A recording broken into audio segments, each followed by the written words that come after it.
कल एक और साथी यहां पर कह रहे थे कि मोदी जी की गारंटियों का क्या हुआ।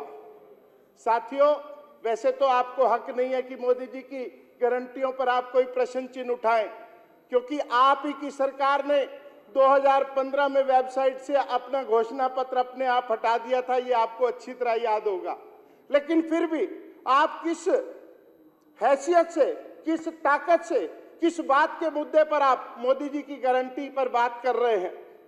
मोदी जी की गारंटी पर प्रश्न चिन्ह उठाना आपकी कुव्वत में नहीं है, क्योंकि मदिरा पर बिके हुए लोग और भ्रष्टाचार पर टिके हुए लोग बरगद की बात करते हैं, ये गमले में उगे हुए लोग। आप किस हैसियत से, किस ताकत से मोदी जी की गारंटियों पर प्रश्न चिन्ह उठा रहे हैं? और मोदी जी की गारंटियां तो हर प्रदेश में पूर्ण हो रही हैं। अब दिल्ली की बारी है। जब दिल्ली ठगी गई, दिल्ली लूटी गई, दिल्ली के साथ धोखा हुआ, तब आप चुपचाप बैठे थे, तब आप केवल ताली बजाते थे। दिल्ली को मालिक बताने वाले लोग जब यहां खड़े होकर चिल्लाते थे तो आप ताली बजाते थे, विद्रूप हंसी से दिल्ली की जनता का मजाक बनाते थे।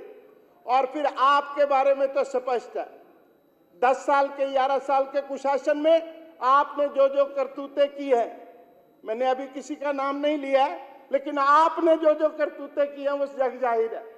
ऊंचे लोग सियाने निकले, महलों के नीचे तहखाने निकले। आपके तहखानों का सबके सामने जिक्र आया।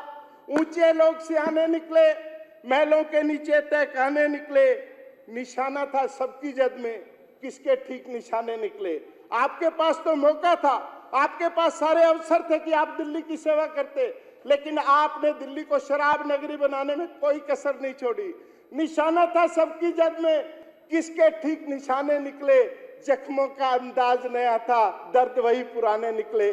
पकड़ा था जिनको हाथ समझकर, वो केवल दस्ताने निकले। दिल्ली की जनता को समझ आ गई, मोदी की गारंटी को उन्होंने मोहर लगाकर बताया है कि केजरीवाल का झूठ नहीं चलेगा, केजरीवाल का फरेब नहीं चलेगा, केजरीवाल की झूठी सरकार के वायदे नहीं चलेंगे। जो झूठे कमरे बना बनाकर उन्होंने शराब की दुकानों से और उसके बाद हर मद से कुछ न कुछ किसी की जेब में गया है, अभी वो जेबें खाली होने जा रही है।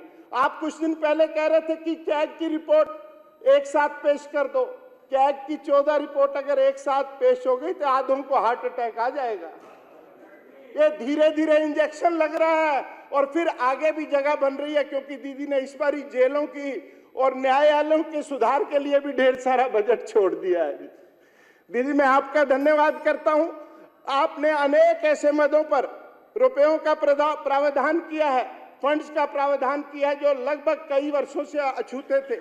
यमुना की सफाई के लिए, बुजुर्गों की दवाई के लिए, सड़कों की सफाई के लिए, बच्चों की पढ़ाई के लिए आपने हर मद को छूने का प्रयास किया। और सबसे ज्यादा साधुवाद देता हूं हमारी हिंदू संस्कृति में, हमारी भारतीय संस्कृति में जिस गौ माता को पूजा जाता है, उसकी गौशालाओं के लिए आपने आवंटन करके एक श्रेष्ठ काम किया है।